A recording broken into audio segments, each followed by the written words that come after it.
이 시간 오후 예배에 오신 여러분을 환영하고 축복합니다. 우리 한동안 이제 마을 방학 기간 동안 이 말씀으로 연결되는 가족 공동체라는 주제로 오후 예배가 드려집니다. 오늘 오후 예배 시작을 힘차게 찬양하면서 열어드렸으면 좋겠습니다. 이 시간 다 함께 슬픈 마음 있는 사람 찬양하시겠습니다. 찬송가 91장입니다.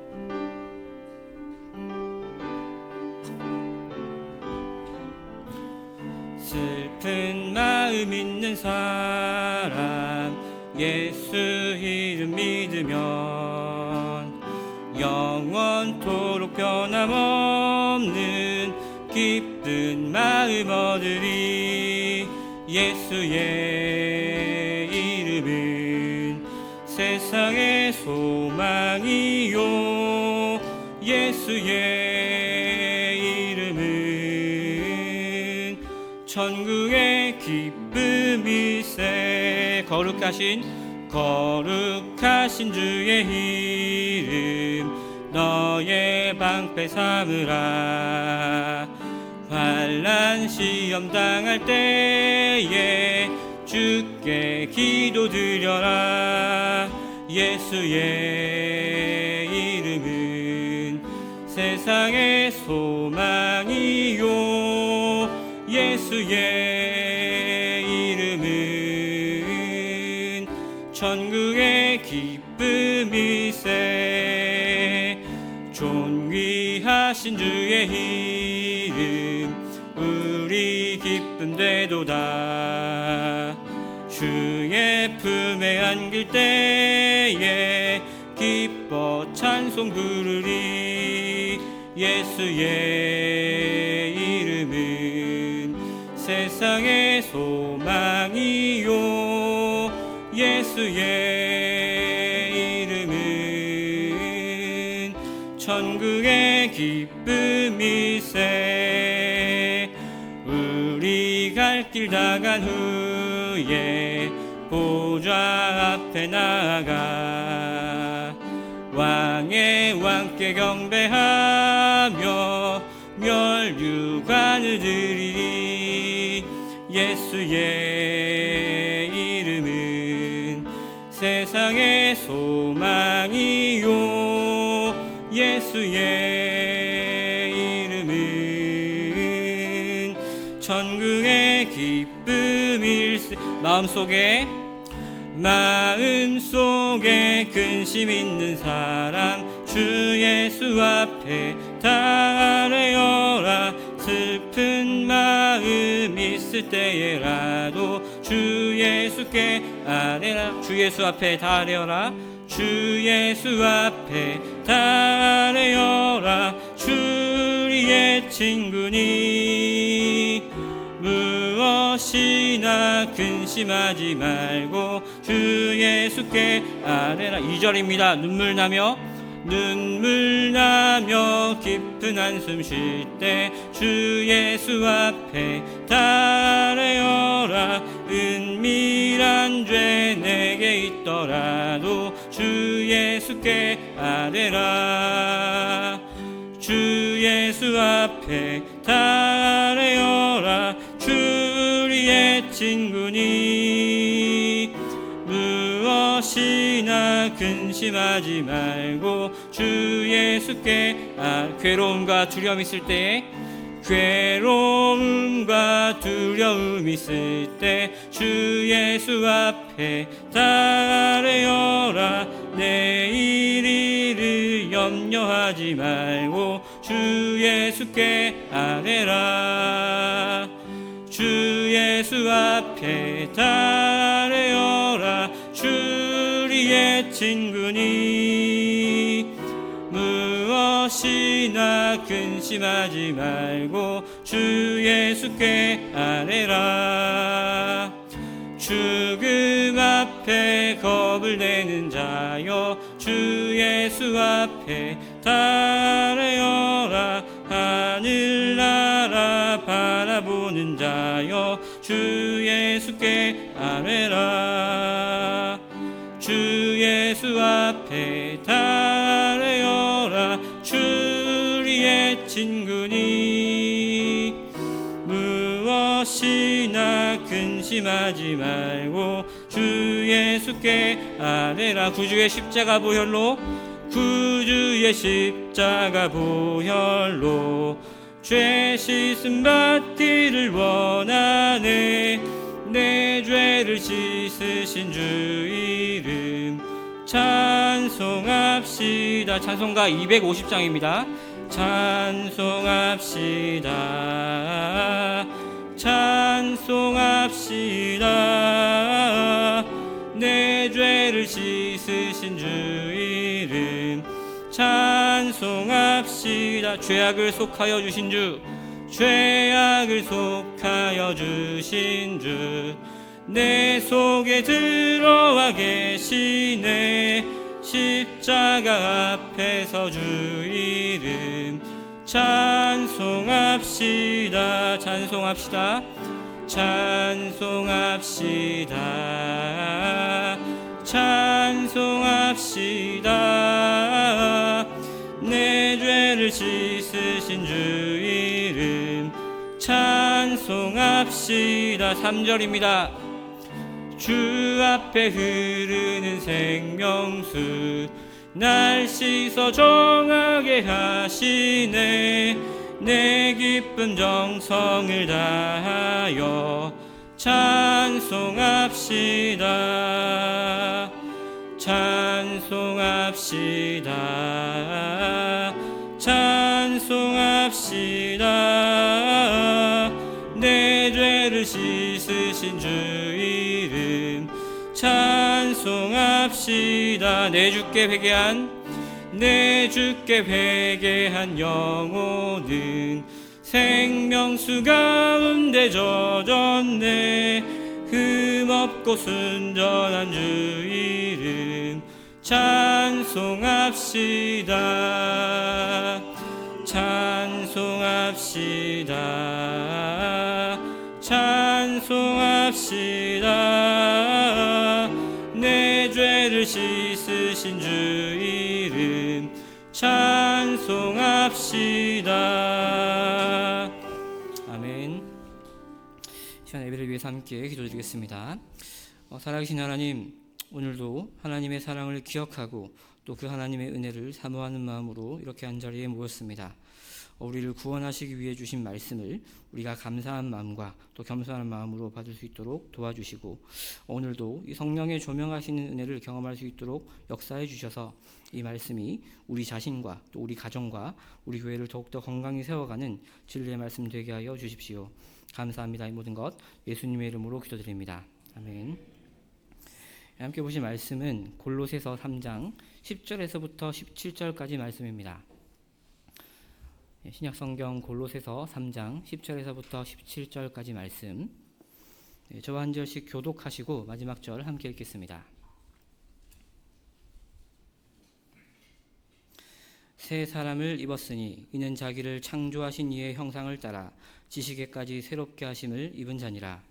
거기에는 헬라인이나 유대인이나 할렙하나 무할렙하나 야만인이나 스구디아인이나 종이나 자유인이 차별이 있을 수 없나니 오직 그리스도는 만유시요 만유 안에 계시니라.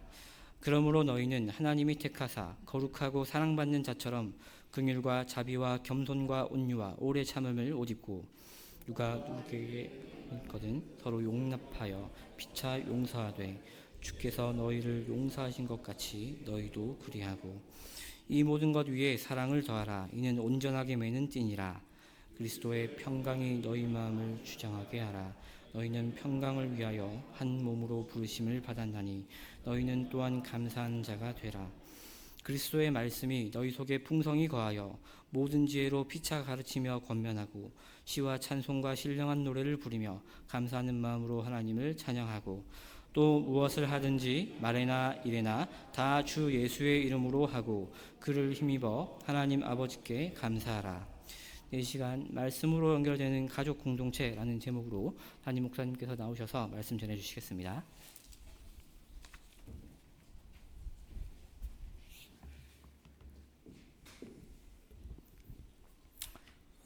제가 고2 때부터 신앙생활 시작하면서 처음에는 신앙생활이 참 행복하고 평생을 이렇게 살아갈 수 있겠다, 이 길 위에는 없다라는 그러한 기쁨과 감사가 충만했습니다. 그런데 말씀의 진리를 붙잡고 또 신앙생활을 하다 보니까 이게 본성으로는 도저히 살 수 없는 것이 신앙의 길이구나. 또 예수께서 우리에게 따라오라고 하신 그 길이 십자가의 길이고 제자도의 길인데 이 길을 걸어가면 걸어갈수록 참 이것이 좁은 문이고 좁은 길이고 또 우리의 본성으로 살기 힘든 길이라는 것을 깊이 느끼기 시작했습니다. 그러면서 하나님은 이 악하고 강한 세상에 약하고 무능한 우리들에게 왜 이 십자가의 길, 제자의 길, 또 성도의 길을 살아가라고 말씀하시는 것일까? 분명히 거기에는 불가능한 것이 아니라 분명하게 이 길을 걸어갈 수 있는 가능한 길이 있기 때문에 말씀하셨을 것이다. 그런 고민을 하면서 그러면 이 깨어진 악하고 강한 세상 속에서 약하고 또 한계가 많은 우리가 어떻게 그대로 살아갈 수 있을까? 주님의 길을 따라갈 수 있을까? 이 길을 위해서 하나님이 주신 두 가지 선물이 바로 저는 말씀과 공동체라는 것을 깨닫게 되어졌습니다. 그래서 평생 저는 이 세상을 결국에는 말씀과 공동체라는 주님이 주신 두 가지 선물을 붙잡지 않으면 살아갈 수 없구나. 그 생각을 가지고 젊은 시절 20여 년이 넘는 시간 동안 청년들에게 이 비전을 전수했고 또 말씀으로 우리가 함께 어깨동무하고 공동체가 되어서 하나님께서 원하시는 삶을 함께 살아가자라고 그렇게 독려했던 기억이 있습니다. 그런데 2012년 4월에 제자들 교회 부임해서 제자들 교회가 어떤 교회인가라고 면면히 돌아보면서 놀라운 사실을 발견했습니다. 제자들 교회가 제가 올 때가 한 24, 5년 정도 된 그 시점이었던 것 같은데 20년 조금 넘은 시점이었는데 그 긴 시간 동안 제자들 교회가 걸어온 길 두 기둥이 바로 말씀과 공동체였다라는 것을 알게 되었습니다. 1대 2대 목사님 두 분이 동일하게 말씀의 생명을 건 분들이었고 그 두 분이 동일하게 교회는 가족이고 권속이 되어서 함께 공동체를 이루어가지 않으면 이 세상을 살아갈 수 없다라고 동일한 이 말씀과 공동체라는 두 가지 DNA를 강조한다라는 것을 느끼게 되면서 참 하나님이 주신 목양지이고 또 주께서 정말 이 시대에 우리를 통하여 일하시기 위해서 말씀과 공동체라는 두 가지 선물을 붙잡게 하시는구나 그런 생각이 더 굳어지게 되었습니다. 그리고 이제 코로나 이후에 많은 사람들이 서서히 세상에 여러 가지 편안한 또 자기중심적인 사고와 삶의 태도가 우리 속에 깊이 스며들어와서 코로나 이전에 사실 코로나 이전도 우리가 완벽한 상태가 아니었죠. 하나님께서 우리의 모습이 건강하고 옳았다 그러면 우리를 흔들어 놓지 않았을 텐데 어떻게 보면 우리의 존재와 본질을 돌아보게 하시고 새롭게 하셔서 여러 가지 우리의 삶을 뒤흔드는 사건 사고들이 있었는데 그 이후에 한국교회의 정황들 또 우리 성도들의 정황을 보게 되어질 때에 더 건강해졌는가? 더 본질을 찾았는가? 그들이 정말 더 온전한 회복들을 경험하고 있는가라는 질문을 던졌을 때 대부분의 우려대로 한국교회는 거의 코로나 이전의 동력의 30% 이상을 잃어버렸다고 합니다. 그게 숫자적으로도 그렇고 또 재정적으로 그렇고 그것을 뛰어넘어 개인적인 영적인 성숙과 헌신적인 부분에서 적어도 3분의 1 이상의 동력을 잃어버린 그것이 한국교회의 모습이다라는 그런 데이터가 지금 나오고 있습니다. 마찬가지로 제자들 교회 역시 오늘 공동회의하면서 참 감사한 분들이 많았죠. 이 힘든 시기에 여러분들이 힘써 교회 사랑하는 마음으로 마음을 모으고 또 손과 발이 되어줘서 정말 이렇게까지 교회가 하나님이 쓰시기에 또 귀한 주의 몸으로서 유지되는 것은 너무너무 감사한 일인데 그 감사함과 함께 한편으로 우리 속에서도 조금 더 편안한, 조금 더 자기중심적인, 조금 더 뭔가 이전과 보다는 조금 더 뭔가 건강하게 달라졌기보다도 어떤 면에서는 우리가 타협하게 되어지는 그러한 신앙의 모습으로 기울 수도 있다라는 그러한 정황들이 보여집니다.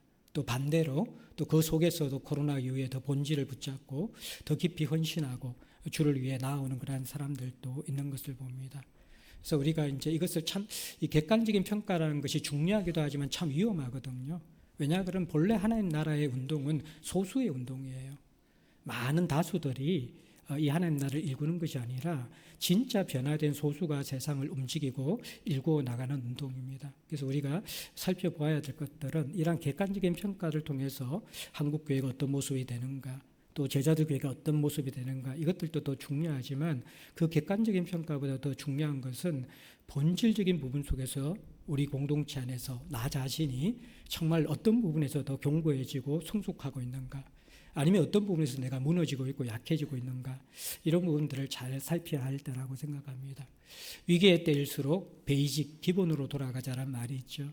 그래서 우리가 오늘부터 8주에 걸쳐가지고 오후 예배 때 말씀으로 연결되는 가족 공동체, 여기에 두 가지 단어가 있죠. 말씀과 공동체.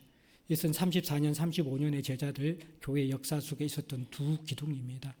그러니까 이 말씀과 말씀으로 연결되는 공동체의 모습이 바로 우리가 가족이라는, 세상이 볼 수 없는 가족이라는, 권속이라는 공동체의 모습을 우리가 만들어낸다는 것이죠.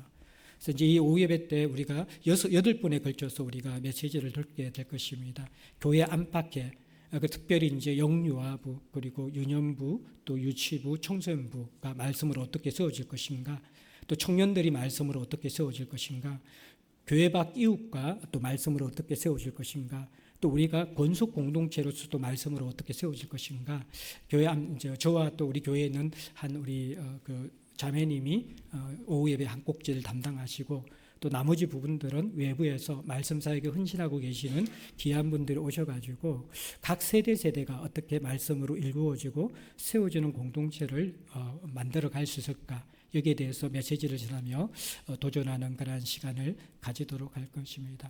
어떻게 보면 우리가 한 학기 열심히 달려오고 이 오후 예배가 뭔가 이제 좀 쉬고 싶고 또 우리도 좀 충전하고 싶은 그러한 시간들이지만, 정말 이 시간들이 또 소수가 모이든 많이 모이든 간 상관없이 정말 여기에서 하나님께 다시 한번 우리 공동체 유산과 가치를 확인하는 시간이 되어지고, 또 메시지를 듣다 보면 나오미가 영유아부의 말씀을 들어야 될 때가 있고요, 또 우리 청년들이 어르신들의 말씀을 들어야 될 때도 있어요. 그러나 이것이 가족이기 때문에, 연결됐기 때문에 우리 각 세대 속에 하나님께서 말씀으로 어떻게 그 공동체를 이루어 가시는가, 디테일한 부분들을 또 그려주게 되어질 때 우리가 함께 가족이기 때문에 내가 소속된 그러한 전도에, 내가 소속된 나이에스의 그런 공동체의 그림이 아니라 우리가 함께 어우러져서 각 세대가 말씀으로 함께 세워져가는 공동체에 대한 꿈을 같이 꿀 수 있는 그러한 소중한 오후 예배가 될 수 있기를 먼저 주의 이름으로 축복합니다.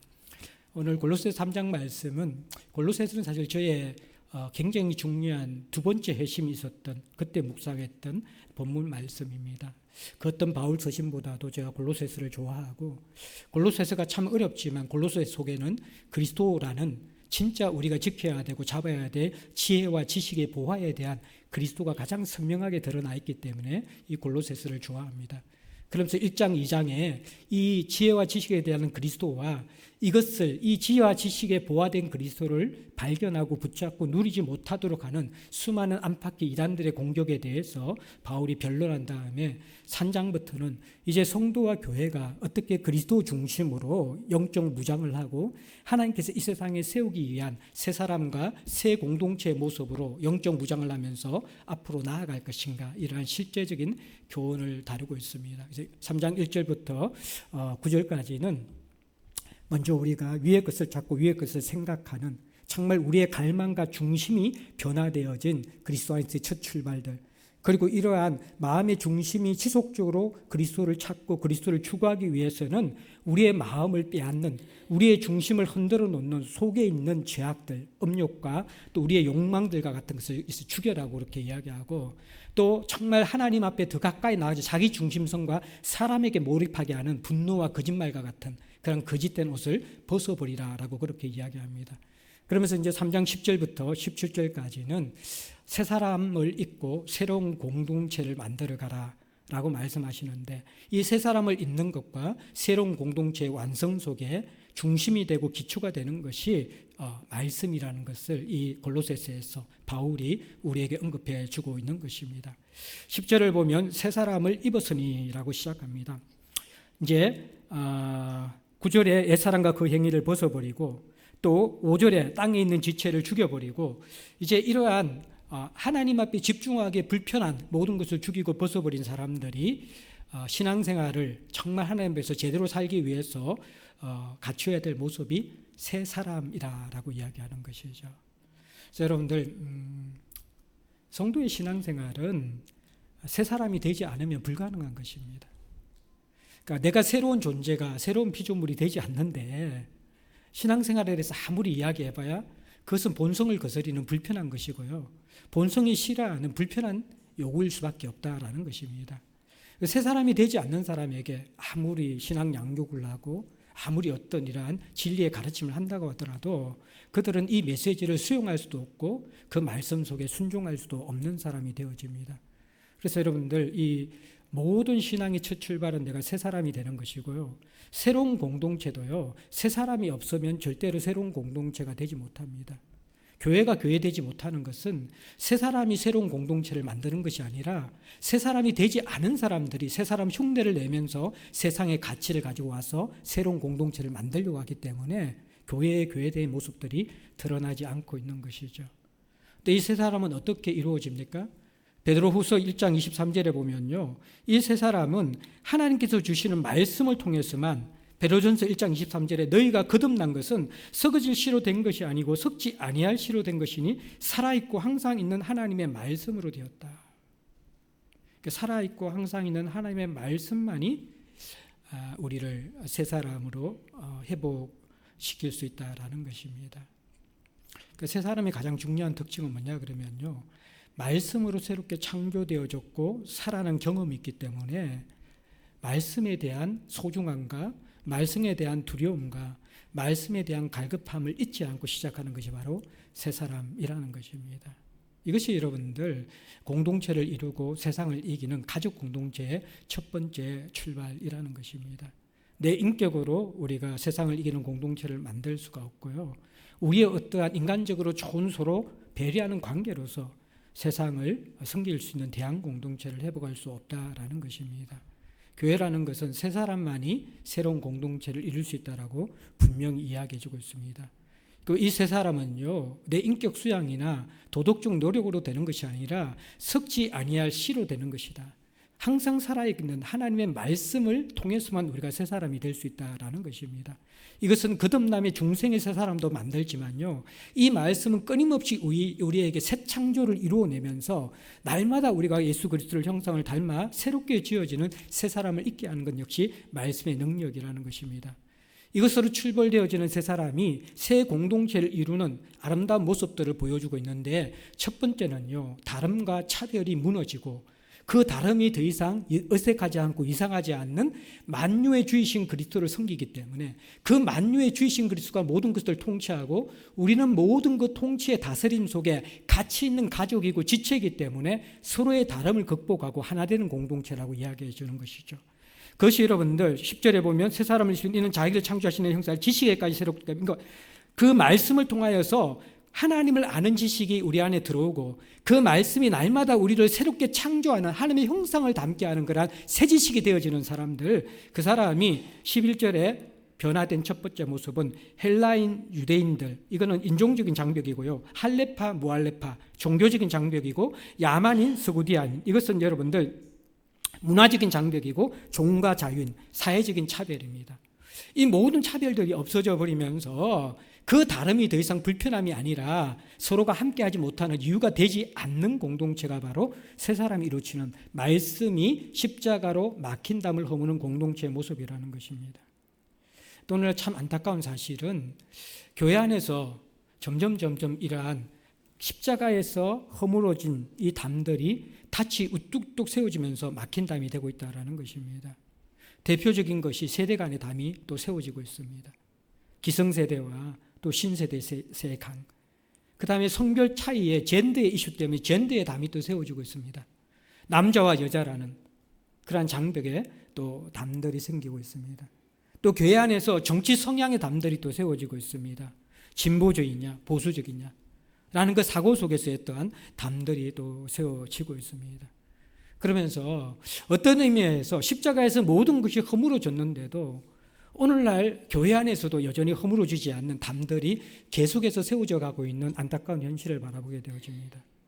이것이 여러분들 가르침으로 무너지는 것이 아니라, 윤리로 무너지는 것이 아니라 다시 십자가로 들어가서 말씀을 통하여 새 창조를 경험하지 않으면요, 우리도 모르는 사이에 또 다른 담을 세우게 된다라는 것입니다. 이데올로기라는 담을 세우고요, 젠더라는 담을 세우고, 세대라는 담을 세우고, 가진 자와 못 가진 자라는 담을 세우게 되어지고, 배운 자와 못 배운 자라는 담을 세우게 되어지면서 교회 안에서도 알게 모르게 이너 그룹들, 각자 각자의 어떠한 조직과 사조직들이 생겨나게 되는 것들, 이것은 아직까지 십자가 속에서 세 사람이 이루는 공동체를 맛보지 못했다라는 것입니다. 그래서 여러분들, 우리가 말씀이 우리에게 육신이 되어 오신 그 성육신은요, 하나님이 인간과의 막힌 담벽을 허물고 어린아이가 되셔서 우리와 하나 되는 것이 인카네이션, 성육신이잖아요. 그 성육신과 그 거룩하신 하나님이 제 투성이와 오물투성이인 우리 속에 들어오셔서 임마누엘 하신다라는 그 연합의 메시지가 십자가의 메시지잖아요. 근데 도대체 그것을, 그 십자가의 은혜와 그 막힌 담을 허무시고 오물과 같은 우리를 정결하신 그분이 끌어안으셔 하나 되게 하셨는데, 오늘날 우리들은 자꾸 너는 문화인이고 너는 야만인이고, 너는 가진 자이고 나는 가지지 않는 자이고, 너는 배운 자이고 나는 못 배운 자이고, 이러한 여러 가지의 알지 못한, 절대로 이것이 겉으로 구분되어지는 건 아닙니다. 근데 속에서는 우리는 나름대로의 모든 날카로운 기준들을 가지면서 투명한 유리벽과 같은 담을 세우면서 신앙생활을 하고 있다는 것입니다. 이것이 무너지는 모습이 말씀으로 지어지는 새로운 공동체의 모습이라고 이야기하는 것이죠. 자, 이렇게 서로가 다름을 허물고 진정으로 서로를 그리스도께서 우리를 바라보시는 눈으로 보게 되어질 때 일어나는 것이 12절부터 14절까지 일어나는 사랑의 모습입니다. 사랑은요, 사실 우리의 인격에서 나오는 것이 아니라 십자가에서 나의 비참함을 알고 그 비참한 나를 그 거룩하시고 존귀하신 하나님께서 받으셨다라는 그 은혜를 경험한 사람들, 그래서 차별을 극복한 사람들이 자연스럽게 사랑할 수 있게 되는 것입니다. 근데 흉내내는 사랑은요, 그 사랑 속에 또 다른 차별이 있는 것을 보게 되어집니다. 그런데 정말 십자가로 녹아진 사랑은요, 여기에 나오는 용납과 용서가 있는 것이죠. 서로를 있는 모습 그대로 바라보고 부족한 모습 그대로 바라보고, 용서는 정말 잘못한 것을 사하여 주는 것이고요, 용납은 나와 너무 다른 것을, 틀린 것이 아니라고 그 사람을 인정해 주는 것을 용납이라고 이야기합니다. 우리의 재성은요, 용서도 못하고요, 또 다른 사람들을 안 입고 와서 보지도 못하는, 용납도 하지 못하는 우리의 재성들이 있다는 것입니다. 근데 이 사랑에서 소극적으로는 용서와 용납을 해야 된다는 것입니다. 그러면서 이것이 왜 드러나냐 그러면 12절에 보면 너희는 하나님이 택하사 거룩하고 사랑받는 자가 되었기 때문에, 택하신 자이고 거룩한 자이고 사랑받는 자이고. 자, 근데요, 이 단어가요, 정말 솔직하게 보면 우리에게 맞지 않는 단어잖아요. 그렇지 않나요? 여러분들 거룩한 자입니까? 여러분들 정말 사랑스러운 그런 자고 사랑받을 자격이 있는 자입니까? 아니죠. 하나님이 우리를 택하셔서 십자가에서 있는 모습 그대로 우리를 받으셨기 때문에 우리는 지금도 여전히 누추하고 오염투성이지만 하나님은 우리를 거룩하게 만들어 가시고 거룩의 가정 속에 있는 우리를 거룩하게 여기시면서 인도해 주시는 것이죠.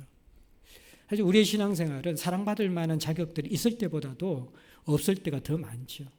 주일날 예배 올 때 우리의 대표기도 항상 기도들이 잘한 것보다 잘못한 것이 더 많이 생각나는 것이 우리의 실제 모습이잖아요. 하나님의 사랑받는 자, 뭔지 이게 이상하잖아요. 교회 안에 있는 사람들도 가장 서로 이렇게 축복하면서 찬양하라 그럴 때 당신은 하나님의 언약 안에, 그건 조금 그래도 견딜 수 있어요. 근데 약간 이렇게 속에서부터 뭔가 이렇게 약간 두드러게 올라가는 것은 당신은 사랑받기 위해 태어난 사람, 그걸 막 얼굴을 많이 보고 찬양해 주면요, 뭔가 이게 나에게는 아닌 것 같은 찬양들, 내가 사랑받기 위해서 태어난 자라고 이게 쉽게 안 다가오는 것이죠. 사실 우리의 행위와 우리의 모습을 볼 때는 이게 잘 안 스며들어요.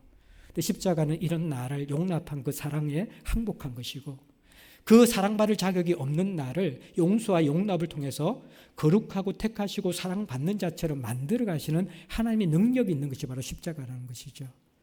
그 십자가를 지금도 경험하고 배워 나가야 될 것이 우리예요. 끊임없이 주님 앞에 서는 날까지 우리는 아무 공로 없는 자로서 그분의 은혜를 갈망해야 하는 자들입니다. 그래서 이 은혜의식에 사로잡힌 자는 단연하게 지체들을 향하여서도 은혜의식이 발동됩니다. 그게 사랑이라는 거예요. 서로 용납하고 용서하는 사랑이라는 거예요. 그래서 14절에 이 모든 것 위에 사랑을 다하라. 이는 온전하게 매는 띠니라. 이게 여러분들 새 사람으로서 끊임없이 생명력이 있고 자라가야지만이 차별, 사람에 대해서 정말 우리의 인간의 재성들은 있잖아요.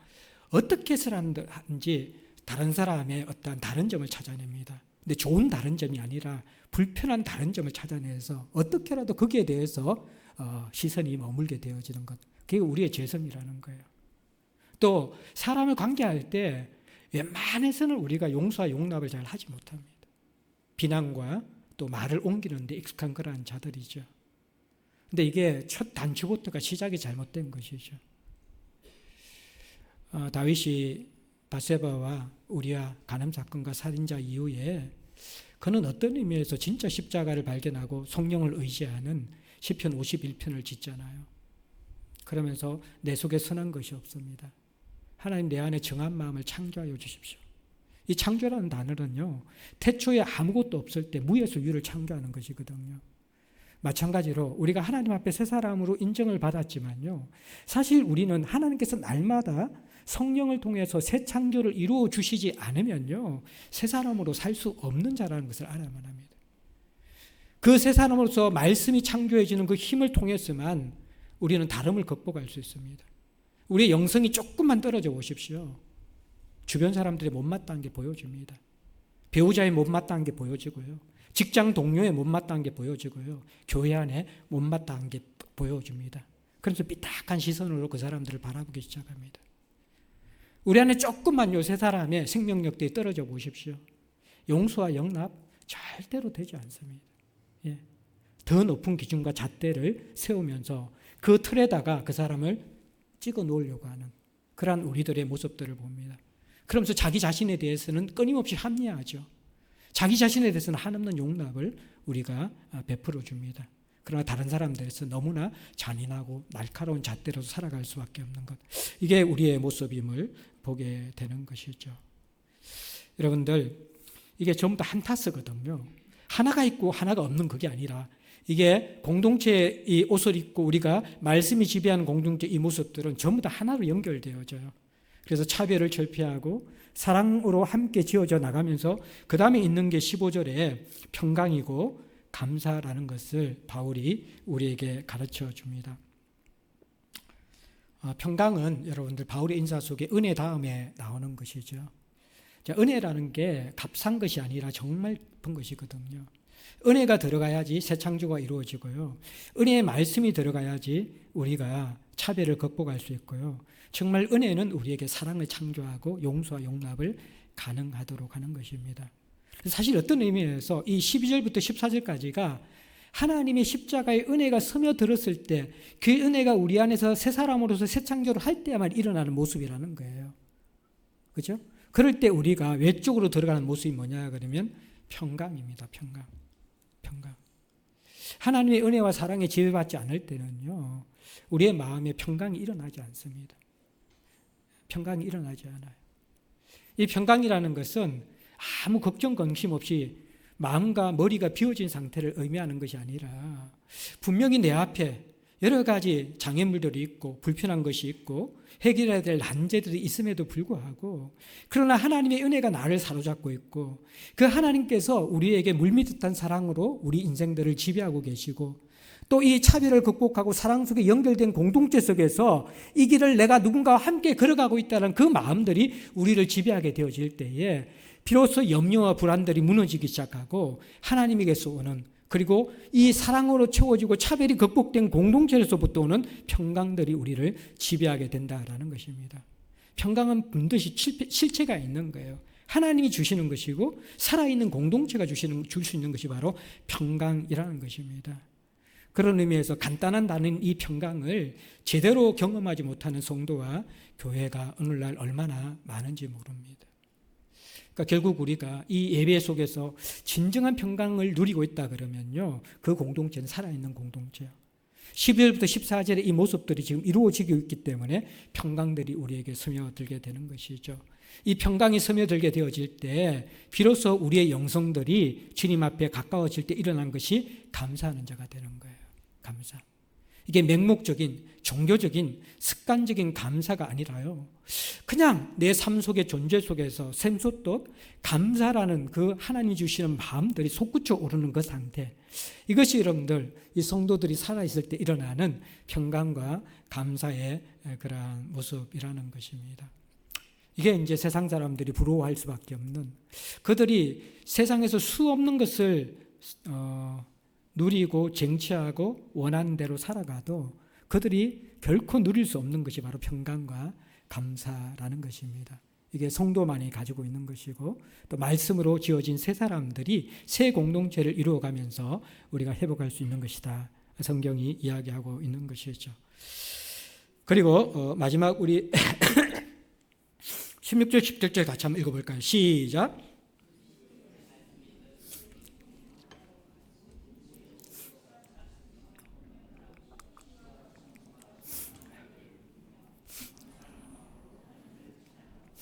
또 무엇을 하든지 말이나 일이나 자 주 예수의 이름으로 하고 그를 힘입어 하나님 아버지께 감사하라. 예. 오늘 비례배 소금 예배 때 요출 목사님 말씀을 전하고 반복적으로 들은 말씀이 설교가 너무 좋았습니다. 그래서 목사님도 조금 짧게 해주면 더 좋을 것 같아요. 오후 예배를 제가 짧게 하려고 지금 16절 17절 새 사람으로 지원받는데 이게 섞지 아니할 하나님의 생명으로가 시작되잖아요. 그리고 이 선순환이죠, 그죠? 우리가 사람을 있는 모습 그대로 받아들이는 것, 이게 예수께서 우리에 대하는 모습이에요. 용서와 용납하는 것, 이것도 예수께서 우리를 향하여 하시는 그러한 모습들이죠. 그러면서 그리스도에게 은혜와 그 성품과 그분의 행하심들이 우리 안에 스며들 때에 평강이 오고 감사가 옵니다. 근데 이것이 또 서로 나 혼자 누리는 것이 아니라 함께 누리기 위해서 16절은 뭐라고 이야기합니까? 그리스도의 말씀이 너희 속에 풍성히 거하여 모든 지혜로 피차 가르치고 권면하고, 예. 이제 이게 필요한 것이죠. 저도 그렇고 여러분들 그렇고요. 우리는 홀로 지속적으로 이러한 새 사람을 입으면서 건강한 신앙생활을 할 수 있는 자들이 아니라는 것입니다. 그래서 끊임없이 서로를 일깨워 줘야만 합니다. 그게 공동체라는 거예요. 이게 16절이 진짜 말씀으로 연결된 공동체의 모습이라는 거예요. 그리스도의 말씀이 너희 속에 풍성히 거하여서 서로 피차 가르치고 권면하라. 이 말씀이 너무너무 중요한 공동체를 이루는 말씀으로 연결되어지는 권속 공동체의 모습이라는 것입니다. 여기에서 지혜로 피차 가르치고 권면하는 것은 물론 여기에 권징도 있고 꾸준함과 훈계도 있겠지만요, 가장 중요한 것은요, 먼저 내 속에 풍성이 거한 말씀, 이것을 나눌 수 있는 건강한 성도가 많아야 돼요.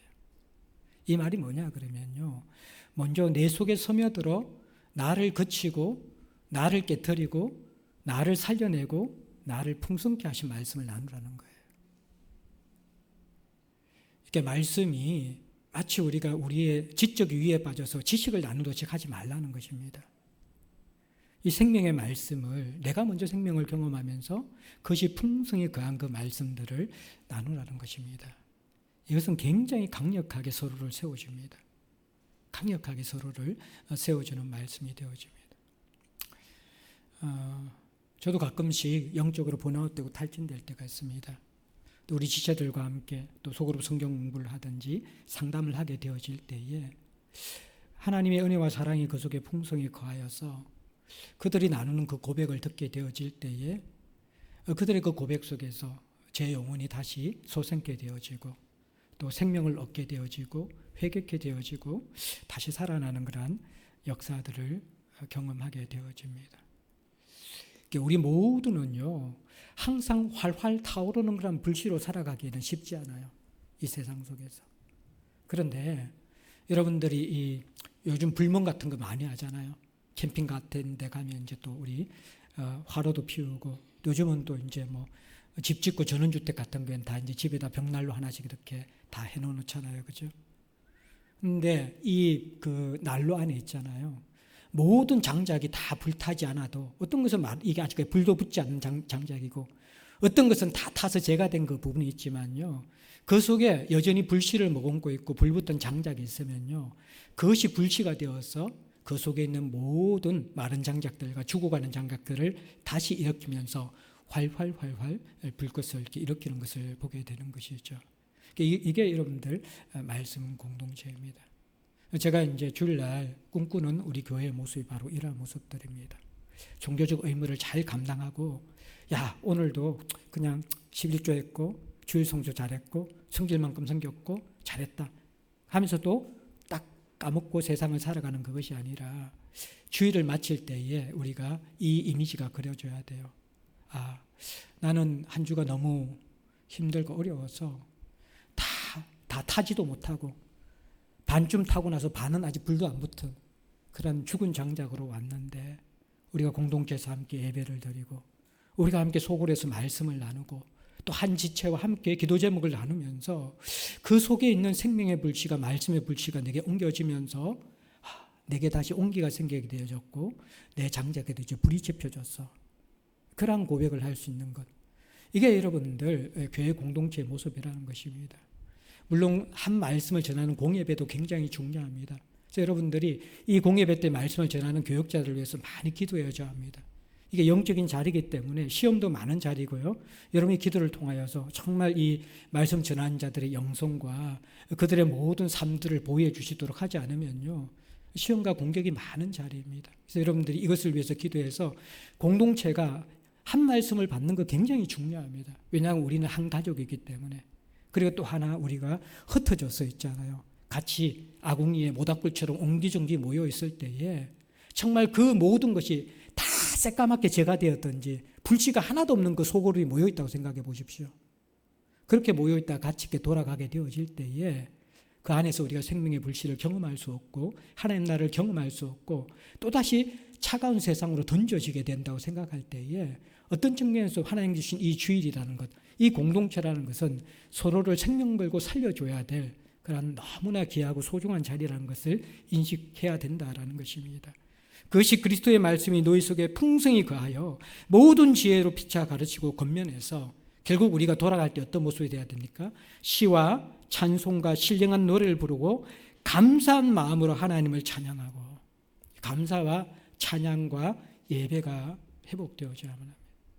저희 말씀을 준비하면서 저 하나님 회개하는 마음이 있었어요. 그게 뭐냐면 제가 고2 때 처음 신앙생활 시작했을 때에 드린 예배보다도 이후에 돌아가면서 드린 예배의 시간들이 더 길었던 기억이 있어요. 하나님께 드린 한 시간의 예배보다도 그 이후에 그 예배의 강음과 이어지는 찬양과 말씀에 대한 묵상과 하나님을 향한 기도들이 드린 예배의 시간보다 더 길었던 때가 제가 신앙생활 할 때 더 많았던 기억들이 많이 있었습니다. 또 오히려 목사가 되고 나서요. 설교를 마치고 나서 주일 예배를 마치고 나서는 완전히 파김치가 되고 번아웃된 제 모습을 보게 되어집니다. 그러면서 딱 들어진 그 예배 이후에 찬양의 열기가 식은 다음에 그때부터 진짜 우리의 예배가 시작된다라고 이야기했는데 그 찬양의 열기가 식은 이후에 그 이후에 찬양과 감사가 이어지는 정말 생명의 예배가 언제부턴가 내 안에도 시들해졌고 우리 성도들의 모습 속에서도 그게 죽어가고 시들해지고 있다는 모습을 봅니다. 이 부분 속에서 바로 17절, 16절에서 이야기한 게 이 부분이라는 거예요. 말씀은 피차 건면하고 나면요. 그때부터 더 뜨거워져야 돼요. 그때부터 더 불이 붙어야 되고 그때부터 더 간절한 예배자가 돼야 되고 그 뜨거운 마음이 일주일 동안 꿈틀거리면서 살아가야 되는 거죠. 물론 그러다가 다시 식어서 잿더미가 되어서 올 수도 있고 또 마른 장작이 되어서 올 수도 있지만 그러나 어쨌든 이 주일날 우리가 함께 서로를 살리는 풍성케 하는 감사와 예배의 마음으로 가득 차서 돌아갈 수 있도록 하는 그런 영적 생명이 있는 공동체로 회복하는 것. 이것이 우리 모두의 책임이라는 것입니다. 우리 제자들 공동체가 그때 지금까지 말씀과 공동체의 생명을 걸었잖아요. 헌금하는 것들은 더 중요하고요. 교회 봉사하는 것도 중요합니다. 그런데 생명이 꺼진 공동체가 아무리 돈이 많아 반들 아무리 수없는 봉사를 한들 그 교회에서 무슨 일이 일어나겠습니까? 정말 중직자들이 성도들이 이 코로나 이후에 교회를 세우기 위해서 지켜야 될 것이 뭐냐 그러면 내가 정말 새 사람으로서 생명을 자라가고 있는가? 말씀의 씨앗이 내 안에 꿈틀거리고 있고 식어지지 않고 있는가? 예배 이후에 예배자가 되고 있는가? 공식적인 기도 위에 기도자가 되고 있는가? 그 짧은 찬양 시간, 그 찬양 시간 이후에는 한 주간 찬양이 식어져 있는 것이 아니라 그 위에 진짜 내가 찬양의 예배를 시작하는 사람이 될 수 있는가? 이러한 우리의 영성이 회복되는 것, 이것을 통해서만이 우리는 정말 우리 공동체가 생명을 지켰던 유산과 앞으로도 지속 가능한 공동체가 되어지고 사회와 세상을 살릴 수 있는 말씀으로 연결되는 가족 공동체가 되게 될 것입니다. 이 모습이 될 때 17절 보세요. 무엇을 하든지 말에나 일에나 다 주 예수의 이름으로 하고 그를 힘입어 하나님 아버지께 감사하라. 말과 일 모두 우리 일상이요. 내가 흉내내는 것이 아니라 찬양과 예배와 살아있는 영성이 스며들어서 그리스도의 말이 나오고 그리스도의 손이 되고 그리스도의 일이 되어지고 그리스도의 나라를 일구는 그러한 모습들이 우리 가운데 일어나게 될 것입니다. 사랑하는 성도 여러분들, 어떻게 보면 남은 자처럼 오후 예배 남아있는 여러분들에게 기도를 부탁하고 또 이 8주간의 오후 예배를 통하여서 하나님이 우리 공동체에 말씀으로 연결되어지는 가족 공동체의 꿈들을 다시 한번 이렇게 세워주셨으면 좋겠습니다.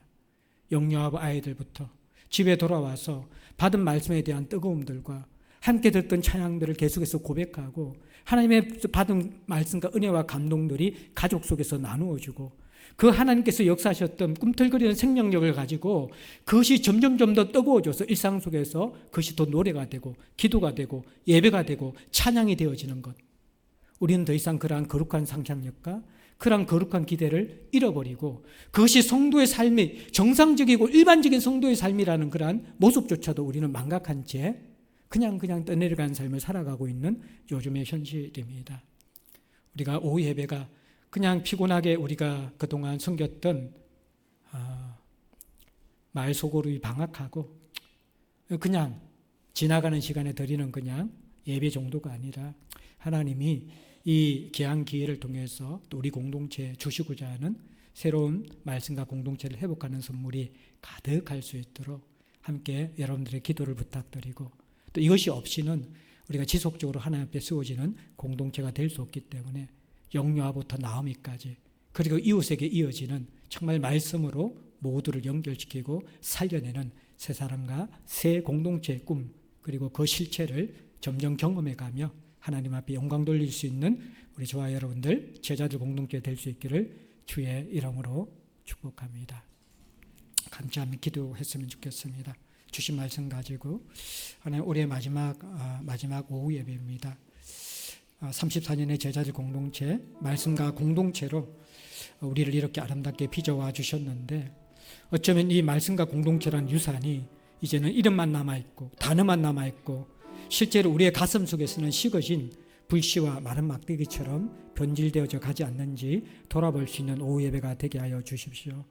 하나님, 말씀으로 살아난 새 사람만이 새로운 공동체를 이룰 수 있고 말씀으로 정말 풍성히 거하는 사람만이 서로 피차 가르치며 예배자로 세우고 새로운 삶을 세우고 하나님이 역사하실 수 있는 하나님 나라를 이룰 수 있는 자들임을 다시 한번 일깨워 주시고 이 공동체에 대한 꿈을 이 공동체에 대한 소망을 이 공동체에 대한 삶을 우리 한 사람 한 사람이 살아내며 주님 앞에 영광 돌릴 수 있는 저희들 될 수 있도록 같이 한 목소리로 기도하겠습니다. 같이 기도하겠습니다. 하나님 아버지 이 시간 주님 앞에 나와서 주님 기도드립니다. 하나님 아버지 우리가 아버지 하나님 주님 앞에 나와서 아버지님 도와주십시오. 33년의 역사 속에서 하나님 함께 하신 주님을 찬양하며 감사를 드립니다. 아버지 하나님 영광 받아주시고 아버지 하나님 함께 해주시기를 간절히 소망합니다. 아버지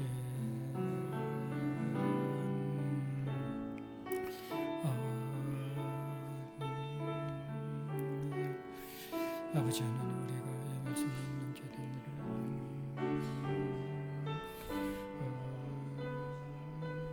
주님 도와주십시오. 우리 내적 힘내져 있는 그런 담들을 일관하게 해주시고 주님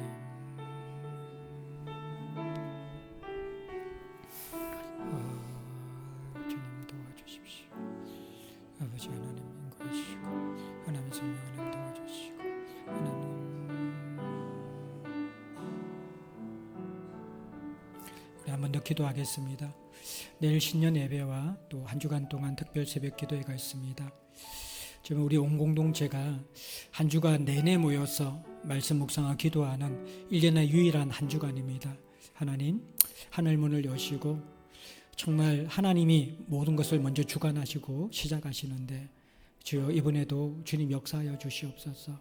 우리에게 살아있는 말씀을 주시고 우리 공동체를 생명으로 다시 한번 일으켜 세워주시고 우리 속에 간절한 기도를 회복시켜 주시어서 지성소를 열어주시옵소서. 우리 공동체 안에 하나님이 운행하시는 성령의 역사가 일어나게 하여 주시고 새해의 첫 시작을 새 창조의 말씀으로 우리를 새롭게 하시는 그런 놀라운 은혜가 임할 수 있도록 우리 특세 기간을 위해서 같이 한번 기도하기 원합니다. 같이 기도하겠습니다. 하나님 아버지, 주님 앞에 나와서 기도드립니다.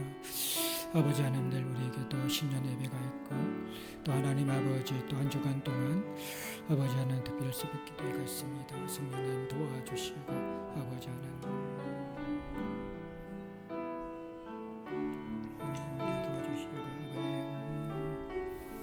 아버지 하나님 만들어 주시옵소서. 아버지 역사해 주시고 하나님 공동체 안에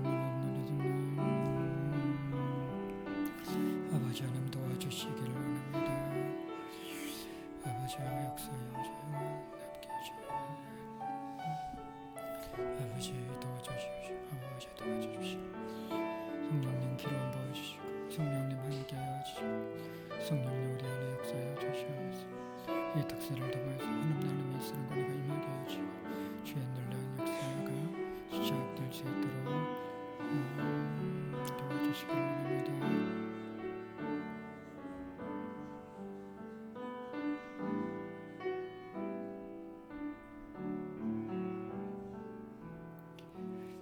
우리 주님 가르치신 기도로 오후 예배 함께 마치겠습니다. 하늘에 계신 우리 아버지여, 이름이 거룩히 여김을 받으시오며 나라에 임하옵시며 뜻이 하늘에서 이룬 것 같이 땅에서도 이루어지. 오늘날 우리에게 일용할 양식을 주옵시고 우리가 우리에게 죄 지은 자를 사하여 준 것 같이 우리의 죄를 사하여 주옵시고 우리를 시험에 들게 하지 마옵시고 다만 악에서 구하옵소서. 되게 나라와 권세와 영광이 아버지께 영원히 쌓옵나이다.